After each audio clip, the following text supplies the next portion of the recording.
All right, we can go ahead and get started. Thank you everyone so much for coming out or in to the Zoom room for Healing Through Time. This is the third workshop that we're running for Asian Pacific American Heritage Month. And my name is Fian. I am the Community Engagement Director at North Carolina Asian Americans Together.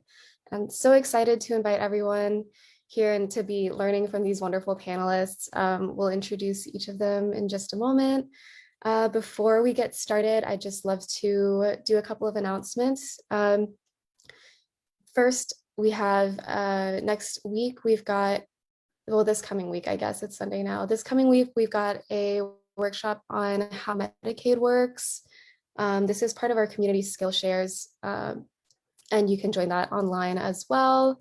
And later in the month, we're going to be closing out Heritage Month with Asian Americans in Movement History, where we'll be speaking with Manju and Bob Wing, who are a couple of local North Carolina organizers, to speak with us on the history of Asian folks in different movements throughout US history.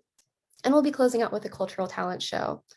And you can find all of this at ncaatogether.org/heritage. And as we invite in the panelists and everyone introduces themselves, I'd love to first do a land acknowledgement, and each of us can maybe share what land we're on. I am right now on the Lumbee and Tuscarora land, and I'm calling in and modernly known as Raleigh, North Carolina. And again, my name is Fian. I use they, she pronouns. And I'd love to pass it to Jonna Lynn, sorry. Would you like me to introduce myself or just talk about the land acknowledgement at this point, Fian? You can introduce yourself and that you can do both. Yeah. Okay, great. So my name is Jonna Lynn Caldatero Umipig. I'm the daughter of Rosemary Caldatero Umipig and Godofredo Peralta Umipig. My family actually comes from the northern part of the colonized islands of the Philippines, particularly in a region called Ilocos. My mother is from Pagudpud in Ilocos Norte, and my father is from Ilocos Sur in Santa Maria. And I was born and raised in the Kingdom of Hawaii, and I currently reside on Lenape territory. I'm so happy to be here with you all today. And I'll pass it to Hibiscus Mudang.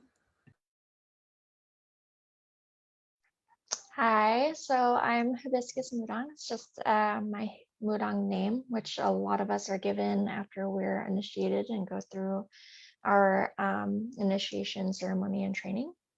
I was initiated in the Indigenous Korean tradition in 2017. And before that, I was kind of, I guess you could say, an eclectic witch since about 2013. So there's a lot of spirituality and esoteric knowledge and practices that I've been a part of and have been honored to be a witness of with similar people over the years. I am 31, turning 32 this year. And yeah, I'm just really excited to be here with everybody. Thank you for having me.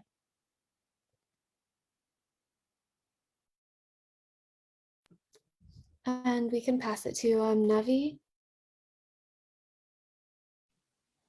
Hi, everyone. It's so nice to be here with you all tonight. My name is Nabi Gill. Also, my full name is Navdeep Gill. My family comes from Punjab, India. And tonight, as we honor all of our ancestors, I'd like to honor mine who come from Punjab. And also right now I'm speaking to you from the stolen lands of the Tongva people in Los Angeles, and otherwise I reside in Vancouver, BC, which is the unceded lands of the Squamish, Coast Salish, Tsleil-Waututh, and Musqueam people. And it's an honor for me to be here with all of these healers and wisdom keepers and carriers to share our ancestral histories and medicine with all of you. And we can pass it to Leila. Hello, everybody. My name is Leila Farrelly.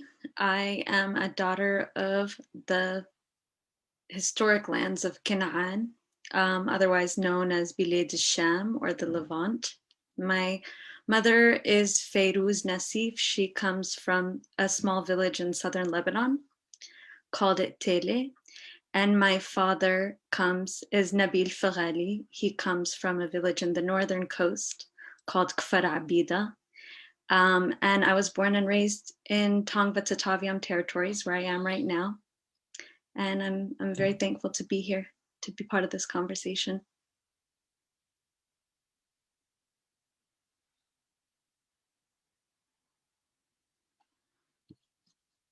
And we can pass it over to Marika. Hello, everyone. My name is Marika. I am full of gratitude and honored to be speaking to all of you from the land of the Duwamish people. In their language, that means the people of the inside. We are really on blessed land here in Seattle, Washington, or what is also known as Seattle, Washington. I am both of here and from here. So I was born here on Duwamish territory and have lived in various parts of the Pacific Northwest my whole life. But yeah, my personal lineages, the ancestors of which I am an embodiment of, on my mother's side, Ainu and Japanese, and so they will be speaking through me today and always are, as well as mixed lineages from my father's side, who is European, primarily French and German. So thank you. I'm very honored to be here with all of you today.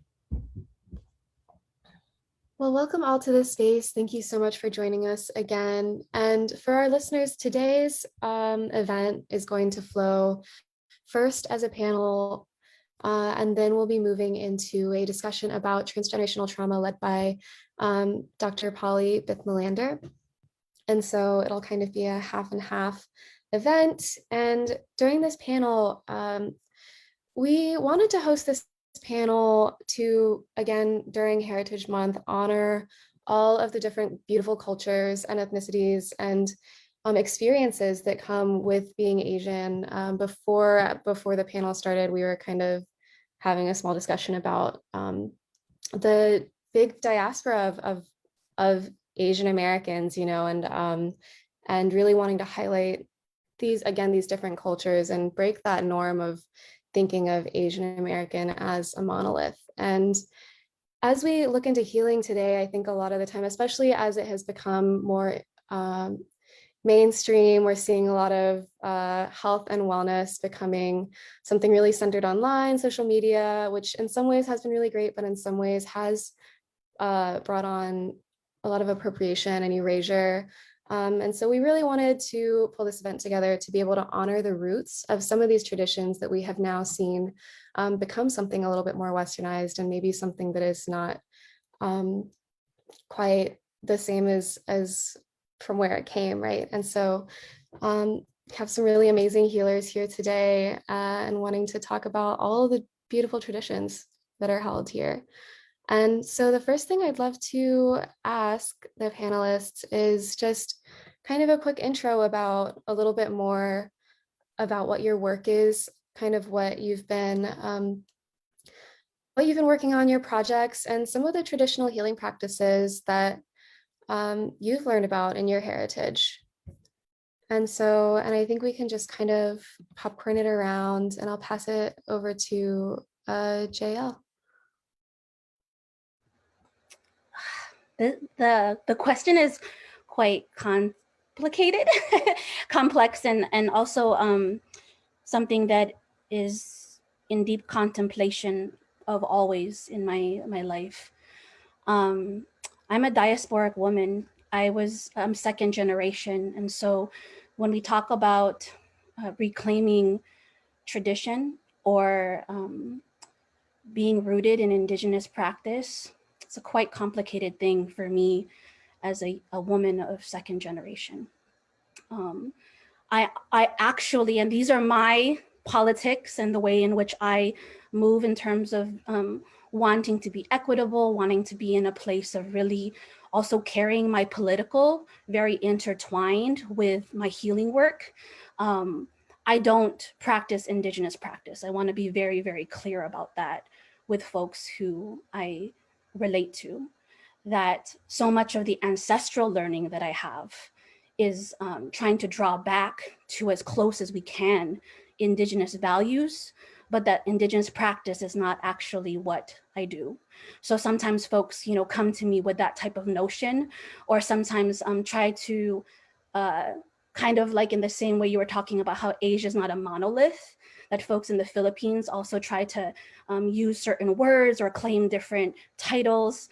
The word babaylan is something that's often used right now in the Filipino community as a way to talk about shamanism.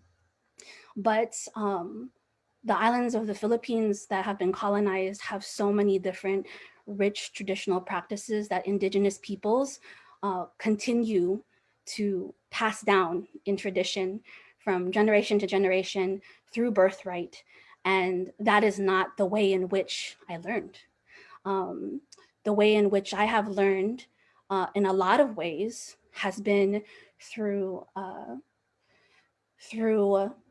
just kind of osmosis almost from my grandmother and my mother, who both also practiced Catholicism very deeply and heavily in our household.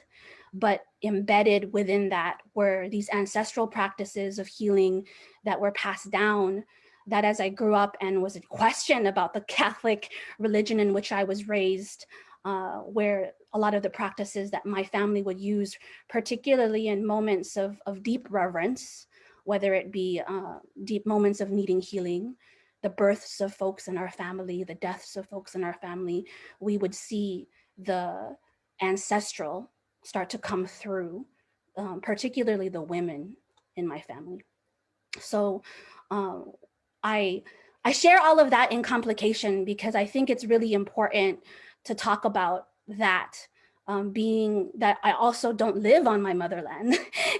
And also that if folks really know the region of Ilocos, that the Ilocano region is extremely colonized, and that even the Ilocano people would never even claim that they know the names of Indigenous peoples or that they even exist anymore. That is like something very, very real. And that type of violence that actually exists amongst our people is something that really needs to be talked about and creates quite division in the diaspora with those that are Indigenous in the diaspora from the colonized islands of Philippines and those that aren't. And so a lot of the work that I do is trying to bridge those types of conversations of complication. Is that something that is actually effective? Not always. I often am like, a person who gets put on the chopping block very often because I am complicated because I'm a complicated person.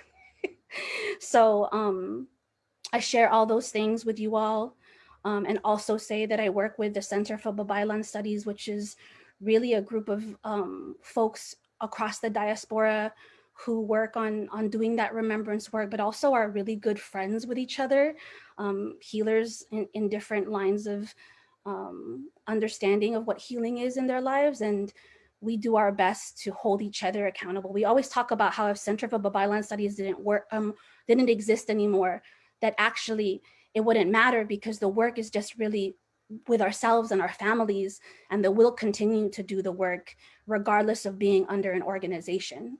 And there's only 7 organizers that really roll in that. And yeah. I also want to share that I'm about to be a mother.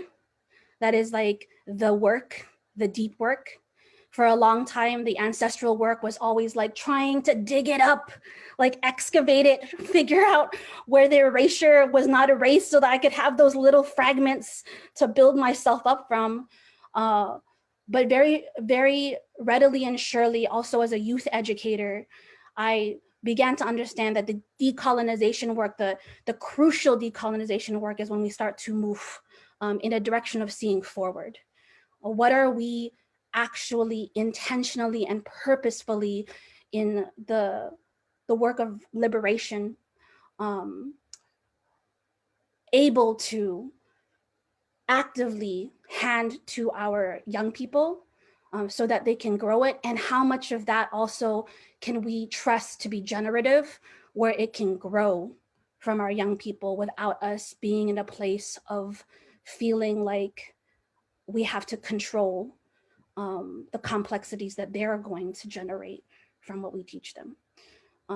So as now embodying a child inside of myself and not raising others' children, I am always in contemplation about how to not re-embody colonial ways of teaching my my young people about, or my child about ancestry and about how to be honorable in living this life and be in relationship to the land, relationship to other human beings, relationship to other living beings, and just all beings of spirit that exist and coexist with us, which are a part of the indigenous values that I believe are important to pass down, but very complicated. So I don't even know if I fully answered your question, but I hope that it will allow some space and some room for question, as opposed to just like, this is the way to do it. And so thank you. Thanks so much, JL, for sharing all of that. And I also just wanted to highlight too for this panel, for this first part, I'll just ask each of you, like for the introductory part, each of you can go kind of in a row, but after that, I am hoping for some just kind of back and forth discussion. You can unmute whenever you feel called. You don't have to feel like you have to answer every question if it's not something that you feel like answering at that time either. I'll pass it over to Marika for this, and just to repeat the question, introducing your work a little bit more deeply, kind of the things that you've been doing recently, and maybe a little bit more of an intro into what has informed and what kind of practices have been passed to you, healing practices have been passed to you. Thank you so much. My work is food and farming.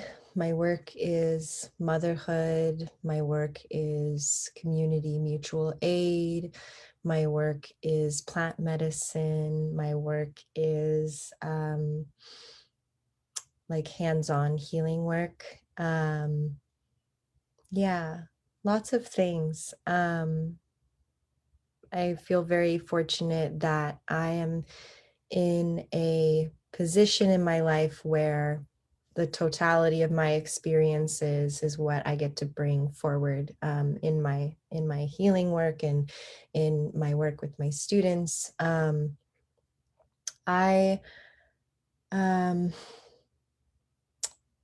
teach folks about energy healing and Reiki, like through the doorway of the Japanese tradition of Reiki, as well as do my own hands-on healing ceremonial work here in Seattle with folks.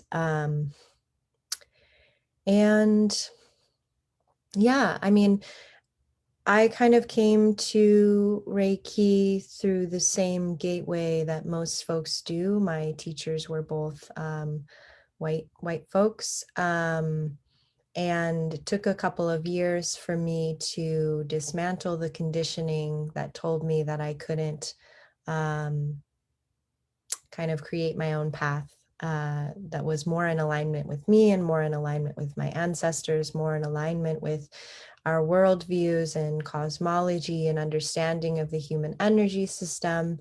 And so, yeah, I've been kind of in that work for quite a while. I personally while a lot of people call it decolonization work, I'm very specific in the places that I use decolonization. I don't think there's any such thing as decolonizing Reiki, because that doesn't like repatriate lands back to indigenous people. Like we can have a critical analysis of Reiki, but it's not decolonizing Reiki. And I just feel like that's an important distinction to make because a lot of people characterize my work that way.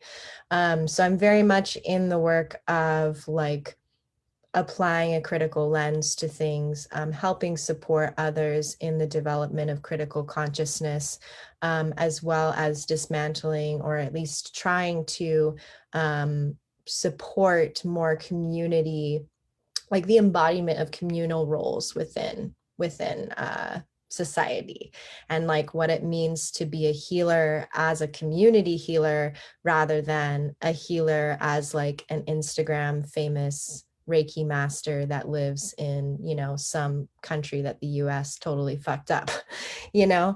So yeah, a lot of my work is really centered around that. And wanting to give folks like more nuance and complexity around, you know, the history of Reiki, which has been a practice in Japan for hundreds, if not thousands of years, even though it's said to have been discovered by one person in the early 20th century. So yeah, that's a little bit about what I do, and yeah, I'm happy to be here. Thanks.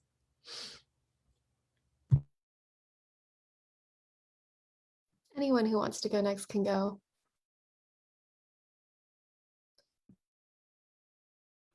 I'm happy to go next. I'm thankful to both JL and Marika for starting us in such a grounded, clear space. It honestly gives me a little bit of relief because sometimes when, you know, you're asked to speak on these really like big things that, you know, traditional healing, indigenous anything, yeah, I'm often like, okay, I am in no way an authority, and I don't really situate myself as any of those things per se. So thank you so much. I feel so much resonance. And I think for that reason, I've appreciated kind of, and I think similar to what JL was saying, I identify a lot with the feeling of how you start your ancestral healing process and you want to excavate and look for every single piece of like every thread of the part of you that's still indigenous or whatever, and like find all the clear answers, and you seek and you look and you do all the things. And I think for myself, I've arrived to a moment where I've accepted that that's just not, that's not the goal, and it was actually never what I was seeking. And that these days I feel everything feels like it's becoming more simple. And so I can say now actually that yeah, I like to use the language of remembrance, because to me, remembrance is the process of honoring our Indigenous ancestors and trying to just be in a process of return, but not a return to something that we're actually going to arrive to per se in terms of an identity, or a return to something that's not already inside of us, but a mending of parts of our soul that allow us to be a part of our lineage from where we are, and to honor that, to honor the trajectory and all the stories and all the iterations and all the things inside of that. But it's a process, because remembrance is a recollection of a part of you that has existed. It's a memory, but it's also a mending and a healing and a weaving back together. And it's something that like you never arrive to. It's just something that you are constantly doing. And so I can say now that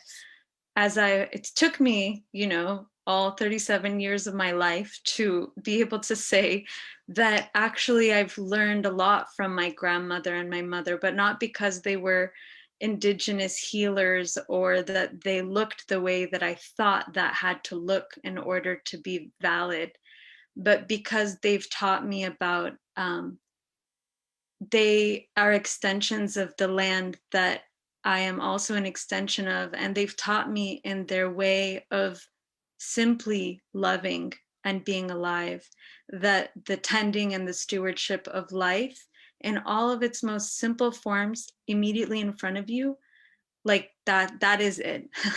That's it. That's what I've been trying to remember.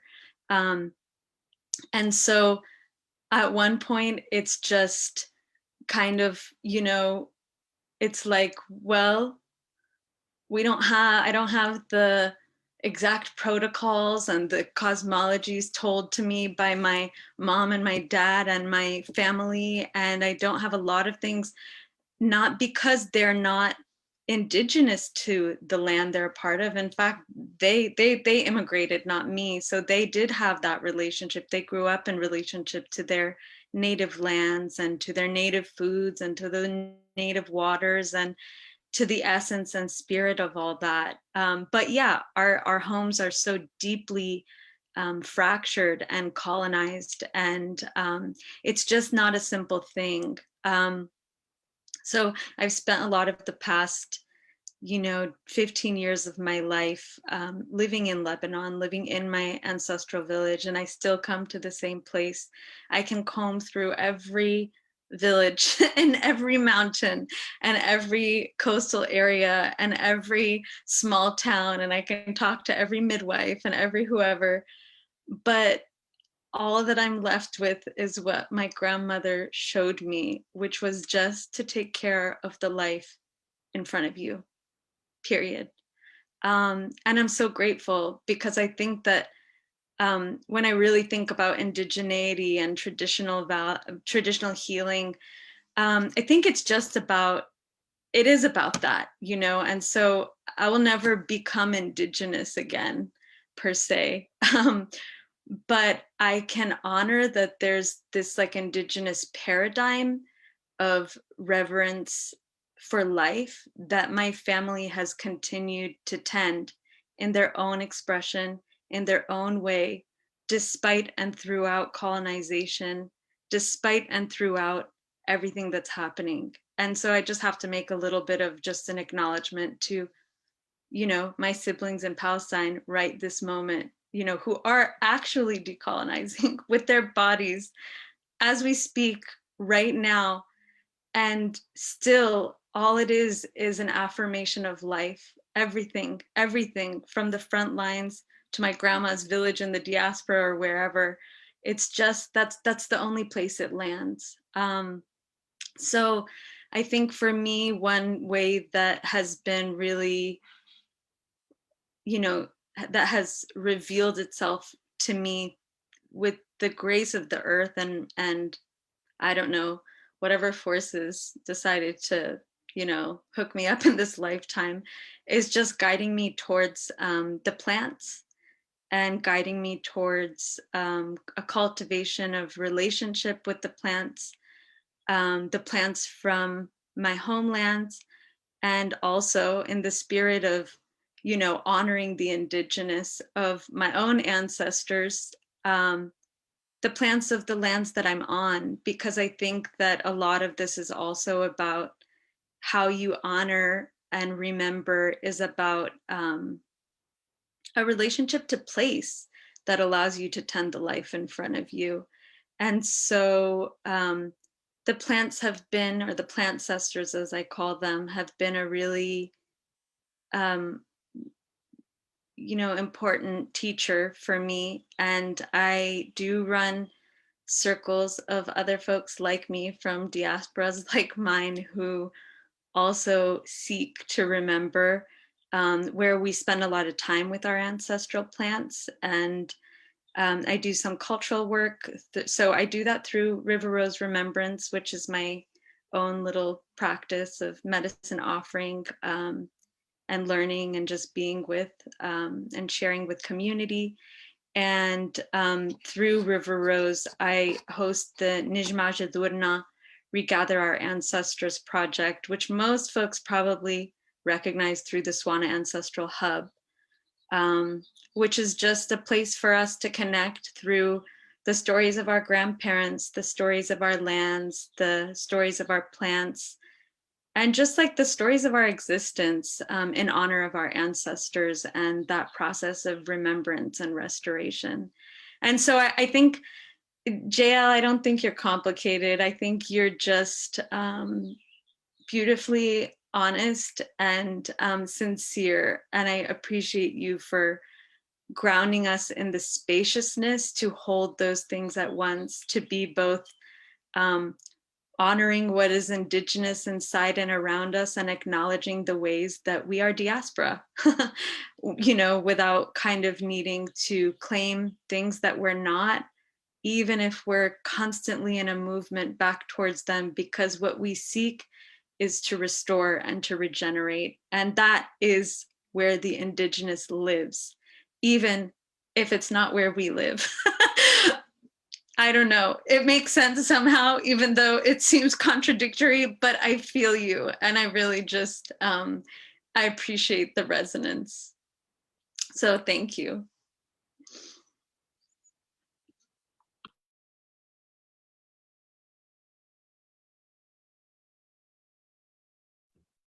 Hibiscus Mudong or Nabi? I could go ahead and go next. I think that was a really good way to draw into this kind of conversation with, you know, connection to our ancestors and our lands and the indigenous past of our ancestors. It's already all part of us, blood and bones. Like our ancestors are part of our blood and bones. They are what connects us to the land, even if we may not be living there currently or having experienced living there and fully living in those lands for a long time and the cultural areas. So we still have that connection with our physical manifestations, our physical bodies. And I think that's really important for a lot of mixed people. I've seen a lot of, especially in my Discord server, for like Asian Society of Asian Practitioners, it's like a focus on Asian people trying to reconnect to their cultural practices and spiritual beliefs and work. And a lot of mixed Koreans have issues where they are saying, or they get a lot of feelings from other people where, you know, you're not Korean enough. And, you know, it makes me really upset. I always am very affirmative and supportive whenever they come to me with this, because I don't think it's right. And, you know, it doesn't matter necessarily how much Korean you are, how much Asian you are, you still have the ancestors in your blood and bones, as I mentioned earlier. And that's what the connection is. Like, that's where you'll find your strength and your roots and heritage. Like, it's already within you. That said, so my tradition, my lineage is very, it is mostly traditional in the way that how we do certain rituals and certain ceremonies, how we draw talismans and whatnot, they are still mostly traditional. But my lineage also kind of differs in the way that it does make room for adapting to modernity and suburban life, especially if you're diaspora like myself, and I'm, you know, a lot of the Korean items or foods or certain specific things I wouldn't easily be able to find out here.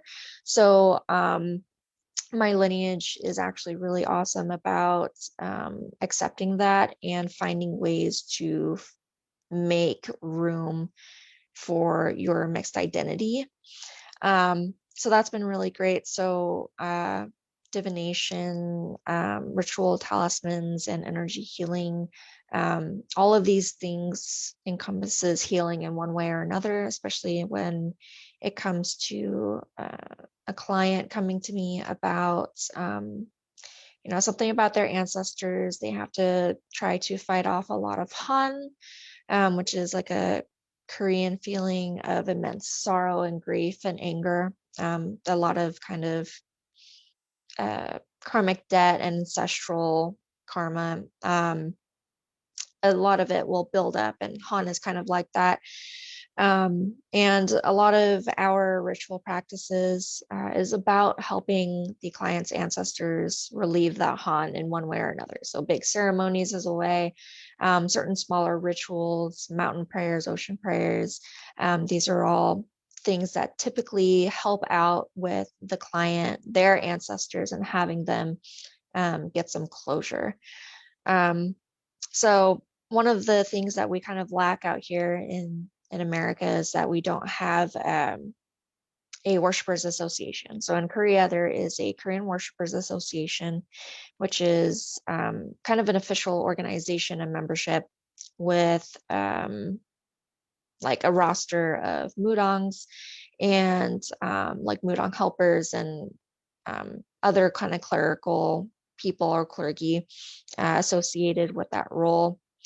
So we don't really have that out here, but I started a smaller group, obviously unofficial, but it's called Way of Mu. So it's supposed to help fill in that void that we lack out here in the United States. So if there's any participants here that are here today that may be interested, just go ahead and let me know later, or Fionn, and she'll point you guys in the right direction. And the purpose of the group is to kind of act as the Korean Worshipers Association, but Korean Diaspora Worshipers Association, where we want to help enable other Korean diaspora reconnect to their roots, to their cultural heritage, to the folk customs, folk magic, and folk practices that will help you guys feel more active in your spirituality.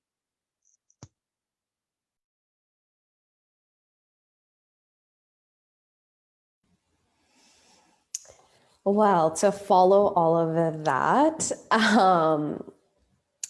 yeah, I have a lot of feelings about this question, because I feel when we ask, oh, what is it that we do?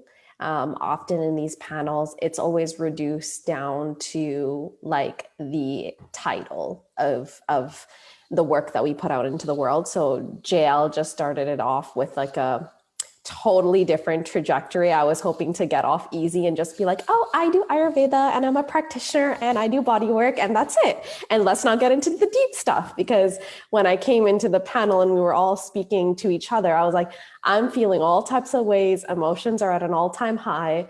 And, you know, I've been on this unraveling, so to speak, of what is it that I do? What is the work that I put out into this world? So since 2006, I've been learning and practicing meditation, yoga, and I was with my spiritual teacher since then, up until about a few years ago, where I felt like I was moving to a different phase in my life, and I kind of outgrew that container. And then for the last 10 years in my work, I'm an Ayurvedic practitioner, educator, therapist, and my work is really rooted in the things that were a necessity for me, which was connecting to my ancestors. And it's a little bit of a complex relationship because I'm a Punjabi woman, I'm Sikh, and the practices of Ayurveda, yoga, meditation are often connected with the Vedic lineage, which is connected to Hinduism. So it's a different lineage than what I have been born and brought up in. And I'm first generation, so my connection to the land of Punjab is still very deep because my parents, especially my dad, grew up instilling that in us, that like, this is who we are, this is who we are, this is who we are. And for a majority of my life see, it's like the emotions are just like right under the surface. The necessity to assimilate to Western culture was the default. There was really no other choice because everything that you're given in terms of the clothes you wear, how you say your name, what you eat for lunch, it's a constant battle against assimilating versus really trying to hang on to what you know you are. And, you know, right now I'm really like, I took a break off social media because I have been giving so much of decolonized or Ayurveda that is coming from a non-white lens, which is new. People know yoga, they know meditation, but it still has a very white face. So for me, this work has been deep excavating, deeply hitting those wounds of, I am missing so much. And not only is it exhausting and painful to reckon with that, because we all have been through it, but the fact that now it's like, shit, I've been given the responsibility to do that excavation and that remembrance and that reclamation for myself, for my family, for the women in my lineage. And it's like just a lot of fucking pressure and work. And I got to a place where I was like, I don't want to offer any more information where it's a digestible Instagram post for someone to consume, regurgitate, and either copy and share it, or just basically how I look at it. I'm like, people take in information, they don't even take a moment to savor it, because I've had to hunt for the little gems and hang on to them and savor them and honor them and have deep reverence for every breathing technique, every practice, every Ayurvedic remedy that I've had to hunt for. And then everyone else is just like, take, consume, and we're going to shit it out and move on to the next thing and the next practice.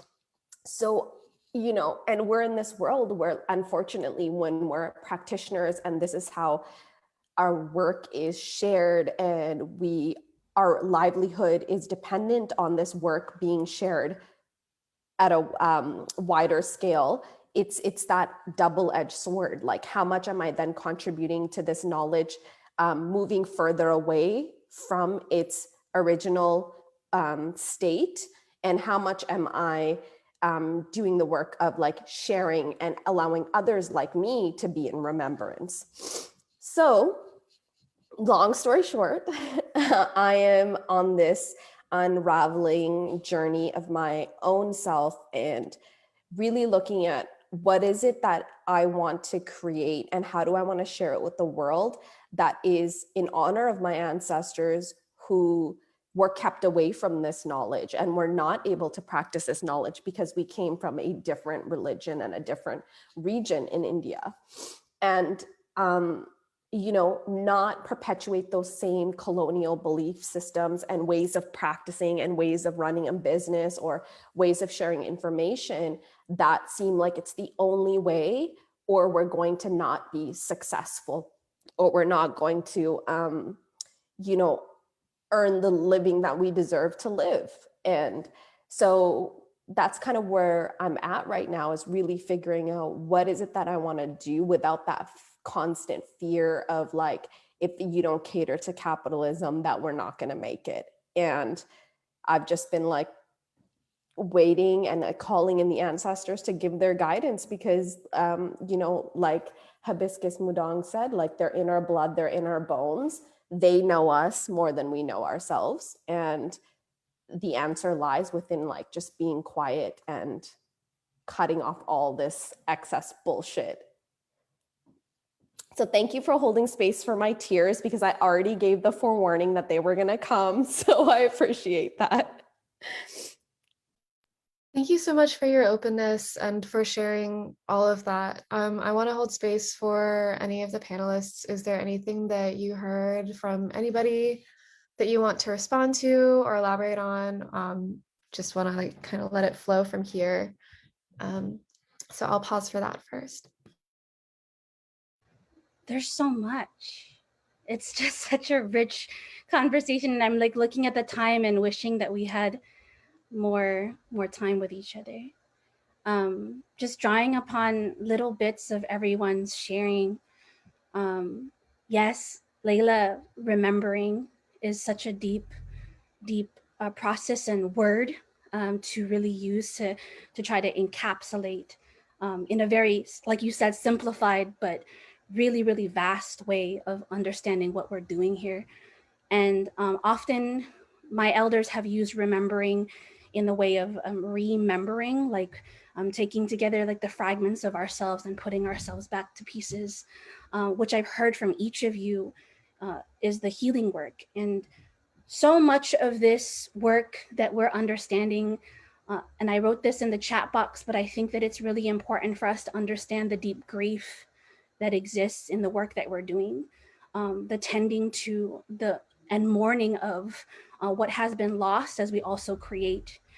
I think that happens very often with our children as well. That's something that I have been grappling with my own child that's being born into this world, and also with the students that I work with on a daily basis, is this understanding of the way that we want the best for our young people, but in some ways find ourselves mourning them already in relationship to the violence of state, in relationships to the violence of colonization. And that when we do that, that sometimes what ends up being called up and arises in us is actually like colonial ways of survival. So just returning to what Nabi was saying, I think often about the difference between survival and resistance in the way that I walk in my body in the world. And so drawing upon, I think it was Hibiscus Mudang that said about how our ancestors are in our bones and our blood, and our skin, and the way that we walk in the world, that how often I have actually restricted myself from showing myself in fullness in my body and in my spirit, and honoring my ancestors that I carry with me, to embody the colonizer, to embody white supremacy, capitalism, and patriarchy in ways that would allow me to feel like I wasn't in danger or disposable to the existence that I need to survive in. And so in doing that survival work, sometimes what ends up happening is we compromise our ability to resist by being and loving who we are. Drawing right back to Leila's offering, that like what I think our living ancestors have tried to do as much as possible, even though sometimes it may have been warped with colonial ways of doing it. They were trying to teach us how to love ourselves again, how to take care of ourselves again. And this colonial world doesn't want that. Like, it doesn't want us to know how to do that. So the work of healing for me has a lot to do with not having dependency in the way that Western healing tries to do between a healer and those that, you know, someone might say is a client, but rather in the same way of that nurturing grandmother or mother would want to do. How do we equip each other? Or how do we help each other to have the eyes, the heart, to be able to see ourselves as the healers that we're meant to be, to heal our families, to heal our communities and our lineage. And that I believe that that's where the work really is, and where the richness comes from. Because then what ends up happening is that we begin to break down those systems because we don't need them as much anymore. You know, I don't know if that's I'm just gonna leave it there. But yeah, when we equip ourselves with the ability to heal ourselves and our communities in these intimate spaces, then we also relieve ourselves from having to depend on what is asking us for our capital, what is asking us for control over our bodies and our time and our well-being. We remove that power, and it's hard work. It's hard work.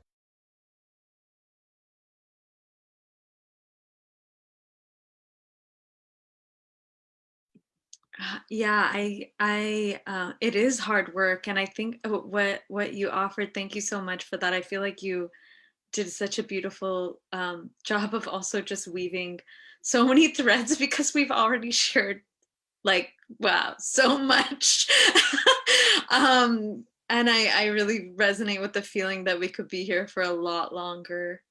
But what you offered made me think about how sometimes it feels like there's something obvious in the thread of all of us being here and the things we're reflecting on that's really about diaspora, um, and about the positionality of diaspora within relationship to our lineages and, you know, yeah, remembrance and all of those things. And sometimes I think about, you know, the fact that I think diaspora, I observe, I don't know about you all, but I observe in my communities at least that the diaspora folks seem to carry grief in a particular way, and it seems to be at the surface of us um, in a way that is undeniable, that is completely impossible to put to the side,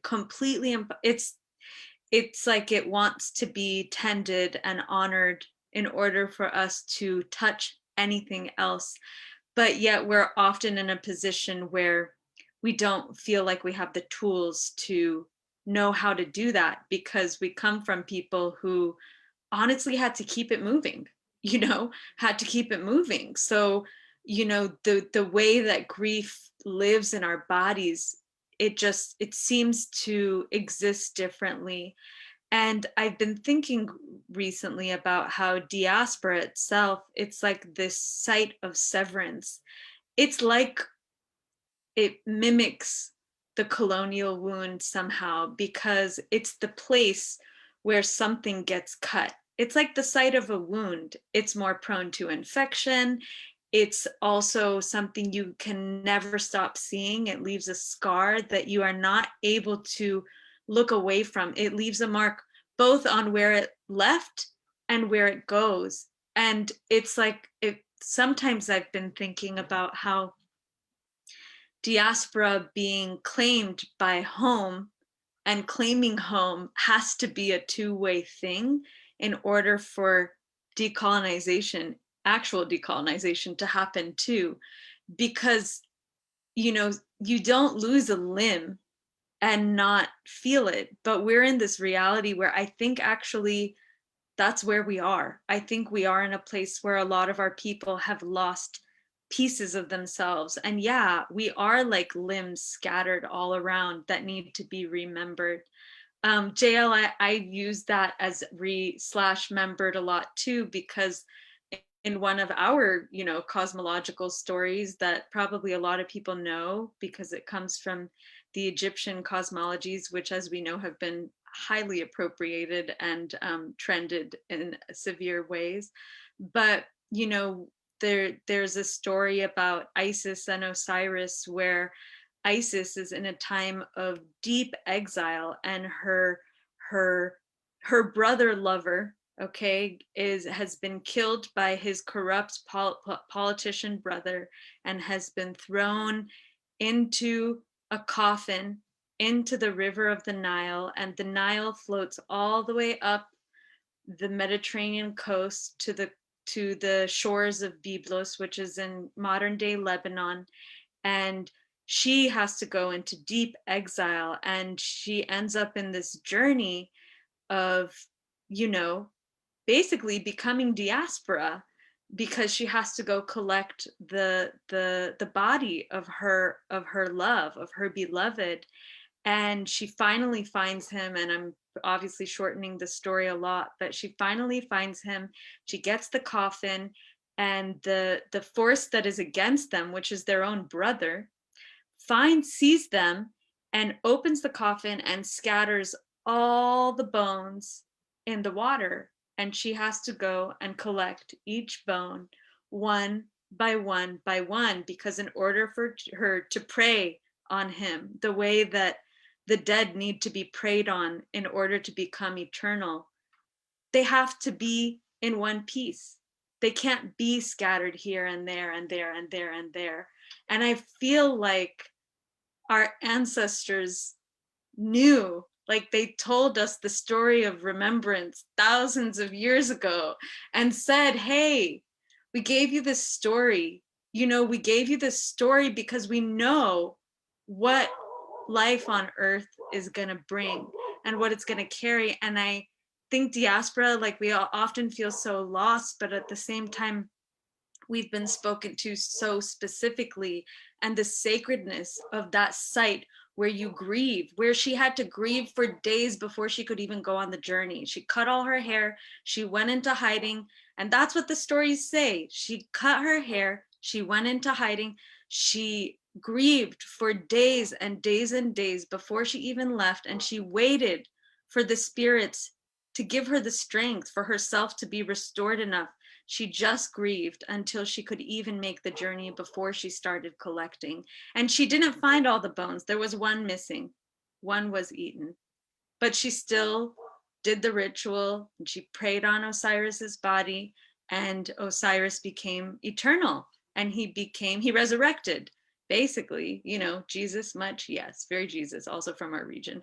But all these stories, and then we have, like, since we're, you know, folks want to hear the traditional healing things or the traditional lineage things that really come from our lineage, we also have our Sufi siblings who do their most sacred ritual, which is the ritual of dhikr, which is remembrance. It literally is remembrance, because it's about rituals of remembering your oneness with the divine, aka yourself, and all the things we're doing. So I feel like all those layers are there, and I'm kind of going on a tangent, but all to say that I do feel like there is this place for grief, and there is this place for diaspora, and how we hold grief, and how we don't know how to hold grief, and the ways we just don't know how to deal with it, but we are in it. And for the waters like Nevi that you actually allowed to flow with us, which I really feel is such a blessing, honestly. Thank you, you know, for just like the dams that have to break, and all these metaphors, right? Because we really do need to break the dams if we want to talk about actual decolonization, right? So it's just all these layers upon layers, and then it just comes back to, for me, I think I've settled in this place where I just don't know where else to look right now besides the actual earth, because the earth is the source of all of these things. The earth is the source of everything indigenous, basically. And it's right under our feet. Like, it didn't go anywhere. It's not lost with the millions of elders in our lineage that we've seeked like a million times, or the you know, practice and the herb and the whatever and the prayer and the things we don't know how to heal. But we have this huge, completely intact, like the earth is intact no matter what violence touches it. It regenerates itself. It is self-regenerating, and it is keeping us alive in every single second. And it just feels like more and more tending the earth and just our relationships is enough, you know, just like loving and taking care of the life in front of us. That was a big circle. I don't even know where we started. I'm in that nonlinear place of feeling spiritual resonance and also all the emotions and this time. So thank you for listening and reflecting. I really appreciate all of the reflections and the sharing that everyone's done, and like for being so open in this space. And I think especially, I mean, for me, I have also been in this space. I really resonated with a lot of the things everyone said, especially the piece of that part of the journey of trying to like grasp on to your roots and like figure it out, because I think that's where I am right now. And have that part of the journey that I've been navigating is being here as, I forget if it's first or second generation when your parents are the ones who immigrated. I think that's first. I don't remember. Anyway, I think that feeling of, like you said, our parents, our ancestors had to keep it moving, keep it running. And now I'm kind of in this place where I it's almost like, I feel like almost if I forget, if I don't do the remembrance, then it's just lost. Where did it go? And I definitely feel that pressure. And it's also being specifically here where I am in North Carolina, it's sometimes you look around and it's not often that I get to see people who look like me outside of my family structures. And it feels very isolating. And sometimes it feels like if I didn't make that effort to reconnect, then I will just disappear into the ether, like that lineage will disappear. And that's why I also really appreciate that, like, it lives in your bones. And so to close, and I wish I didn't have to close, I really think that we could have sat here for so much longer. It's been really wonderful. But I guess my tie it all together question for you all is what are some practices that have been helpful for you, have been healing for you as you've been on this journey? And what are some ways for people who are maybe listening and kind of feel the same way of wanting to reconnect or wanting to, like, I don't even know how to sum up all of the different things, but some people who are feeling these same feelings, because I think with it being everyone in this room, it seems to be kind of on that same wave. I'm feeling the same way. And so yeah, what are some practices, some resources even that have helped you all along this journey? I really appreciate that mention of like the land being a connection that's been helpful and soothing for you. It's been the same for me of gardening. I'm kind of like thinking of my ancestors, like we've all been here touching the earth, and I'm going to do that in my way, even if it might not be exactly the same exact indigenous practice. It's still something that helps me feel connected. And so, what are some ways people can explore that?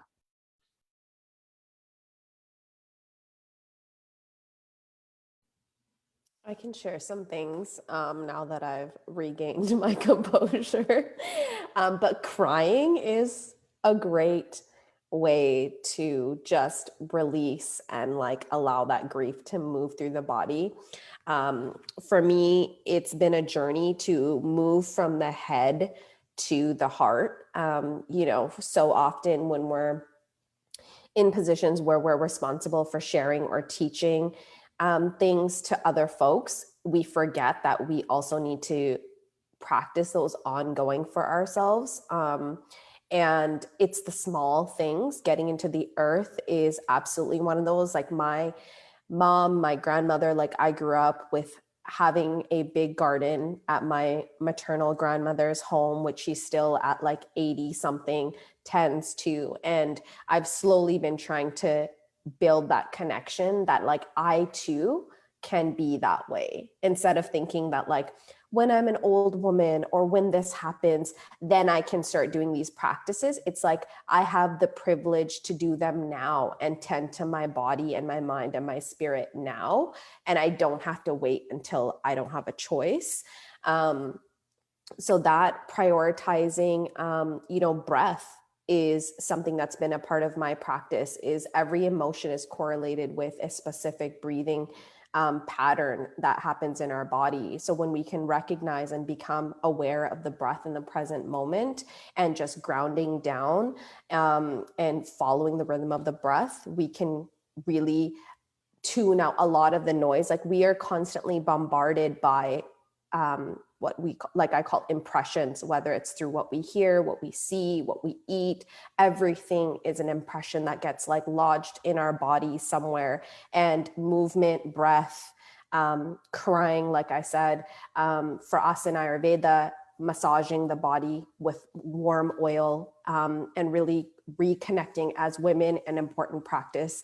I know in my lineage, women were so disconnected and are disconnected from their physical beings because it was always used as a source of working for somebody else, whether it was to earn or for your husband or your family or your children. So your body and coming back into your body and making it your own and your home is something that I'm working on now. And massage, and we call it abhyanga.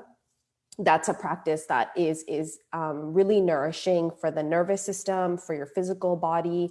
It helps to really pacify nervousness, anxiety, fear, worry, and building that loving touch with self instead of looking outwards to receive that. I think anything that you can do where you can replenish yourself. Just like Leila said, like the earth regenerates and replenishes itself. And as women, we have that ability, and it's time to point it inward instead of constantly it being outward. And not to say that we can't serve the world and others. It's that coming from a place of fullness rather than a necessity to survive or be worthy in the eyes of others. Wow, that was really amazing. Thank you. So on the other side of that also, just because that was a really awesome way to focus on how the external can affect you and how you can bring that back into yourself. So I kind of connect that on a earthly plane or mundane physical plane aspects. So internally with the spiritual aspects, I would definitely advise or suggest to people if they want to try to open up that connection, because I get a lot of people asking me that sometimes where they're just like, I want to reach out to my ancestors, I just don't know how to necessarily even start that. And honestly, setting up just even a small little desk, wall shelf, or what have you, with that physical connection to your ancestors and just that kind of like sacred space, so your mind and your body can get into that altered state. And you're so used to doing it, if you start doing it every day, you know, giving a little offering, trying to talk to them, like just telling them about your day, or, you know, any kind of goals that you're working towards, anything you might need help with. It'll help reinforce that bond between yourself and your ancestors. And as you keep up that kind of spiritual practice every day, when you go into, like, you physically go over to that shrine area or shrine space, your mind is already going to be preparing itself to become more calm and solemn and connected. And I found that having that in itself as a spiritual practice, as a very kind of beginner step, is so important. And it really does help reinforce the love and bond that you have with your ancestors.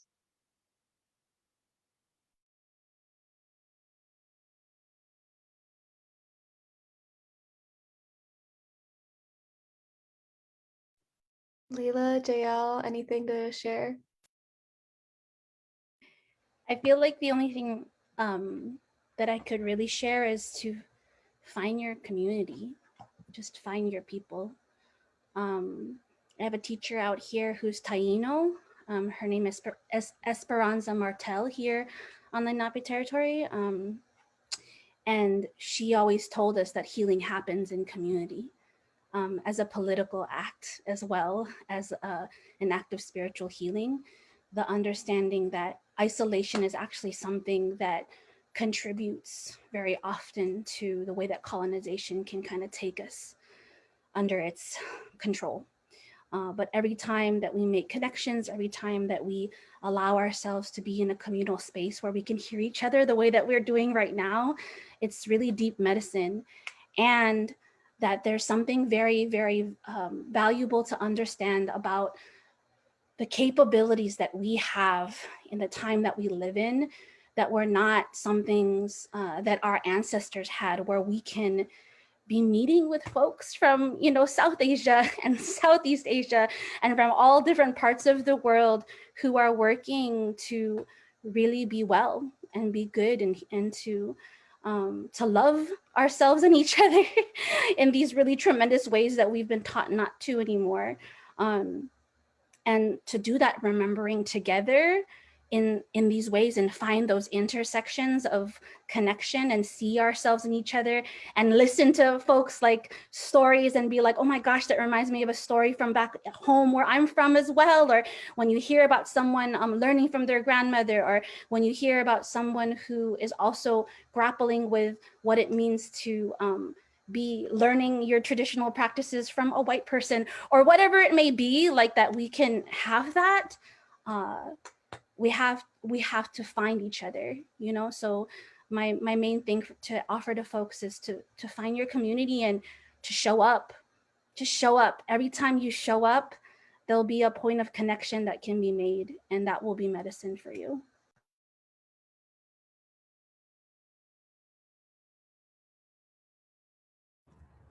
It's okay. I just thought I'd share a couple words. Thank you all so much. I am just so blessed to have been in this space with you. Something that has really helped me that I think really gets to like what JL, what you spoke about in like the initial introduction, which is like that we can't go back and we can't recreate exactly the way that things were done, you know, even 50 years ago or 100 years ago. And I feel like what has been really helpful for me is like really placing myself within this kind of framework of I'm not trying to grasp onto what little shards of pottery are left, you know, of our spiritual practices, our cultural practices, and our rituals and all of that, but really placed within the context of who I am now. Like, how can I reconstruct my identity through these different values, you know, through these different life ways, through the embodiment of my ancestors? And what does that look like to be, you know, the multiplicity of identities that I carry and lineages that I carry, as well as my placement here within on Duwamish land, you know, and the layers of responsibility that come with that. And so, you know, I guess what's helpful in that is that it's not any one thing, it's not any one resource, it's not any one elder or book or, you know, whatever. It's all of these little pieces that kind of come together to create this container that is my sense of cultural belonging, ancestral belonging. You know, it's that cultural container that I'm trying to learn and reconstruct to allow like myself to emerge from it in the way that that cultural container is what has held my ancestral practices and also is the container through which those practices emerged traditionally. And now I just get to do that, you know, here and learn what that means for me. So yeah, thank you all so much. I think I've already spoken a lot and we're really over time, but I'll just add, I feel like everything that folks named are things I feel like I lean on daily. So thank you so much. But I just want to add something about like joy and just actually practicing culture in the forms that we don't always call healing, but that are so much part of how people all around the earth like maintain the integrity of their spirit. And like one that's huge for me is honestly like song, dance, singing, just joy, like laughing with a baby, hanging out with your garden, whatever it is. But I think food, yeah, food, duh, right? But I think like the simple day-to-day things that just nourish and bring pleasure and connection through relationship, um, yeah, is such a huge one that I think a lot of the times in the diaspora we get really in our heads about things, so we don't value like the basic the things that grandma does.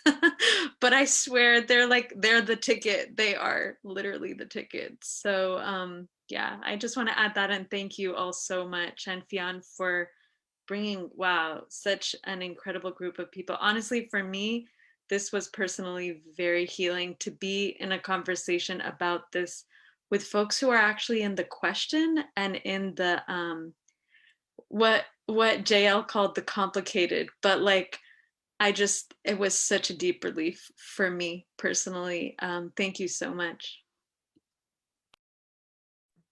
Thank you all again so much for your openness and for all of the knowledge and sharing. And yeah, it was really beautiful for me, and I really appreciate your time and your energy. So I'm just going to go ahead and keep it rolling. Thank you all again so much. And for everyone who's listening, this is going to be available after